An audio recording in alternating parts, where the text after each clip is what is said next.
मेरे प्यारे देशवासियों, अब मन की बात में एक ऐसे विषय की बात जो हम सबके दिलों के बेहद करीब है।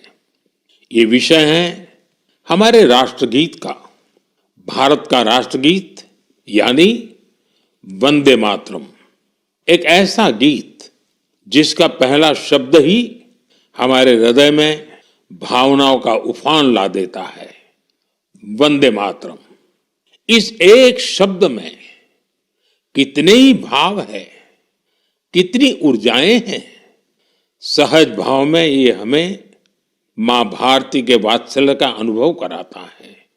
यही हमें मां भारती की संतानों के रूप में अपने दायित्वों का बोध कराता है।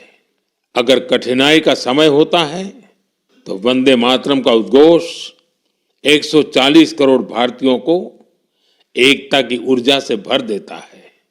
साथियों, राष्ट्रभक्ति, मां भारती से प्रेम, ये अगर शब्दों से परे की भावना है तो वंदे मातरम उस अमूर्त भावना को साकार स्वर देने वाला गीत है।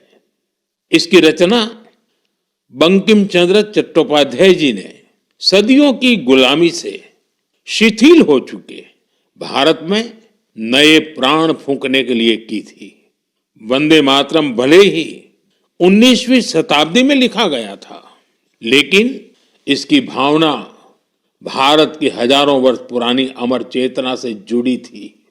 वेदों ने जिस भाव को माता भूमि पुत्रो अहम पृथिव्याः कहकर भारतीय सभ्यता की नींव रखी थी, बंकिम चंद्र जी ने वंदे मातरम लिखकर मातृभूमि और उसकी संतानों के उसी रिश्ते को भाव विश्व में एक मंत्र के रूप में बांध दिया था।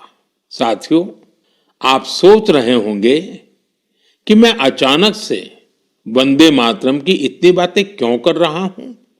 दरअसल कुछ ही दिनों बाद 7 नवंबर को हम वंदे मातरम के 150वें वर्ष के उत्सव में प्रवेश करने वाले हैं।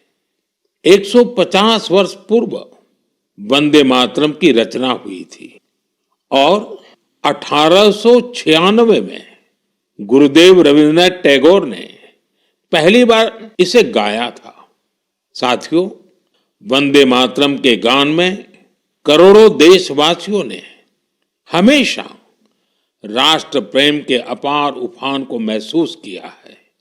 हमारी पीढ़ियों ने वंदे मातरम के शब्दों में भारत के एक जीवंत और भव्य स्वरूप के दर्शन किए हैं।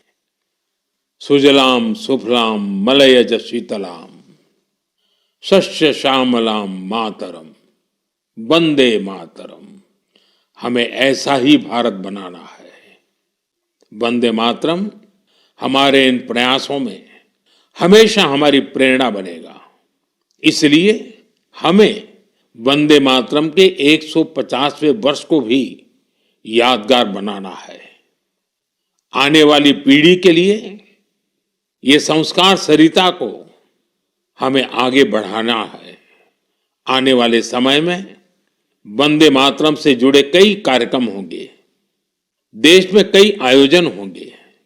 मैं चाहूंगा हम सब देशवासी वंदे मातरम के गौरवगान के लिए स्वतः स्फूर्त भावना से भी प्रयास करें। आप मुझे अपने सुझाव हैशटैग वंदे मातरम 150 के साथ जरूर भेजिए। हैशटैग वंदे मातरम 150। मुझे आपके सुझावों का इंतजार रहेगा और हम सब इस अवसर को ऐतिहासिक बनाने के लिए काम करेंगे।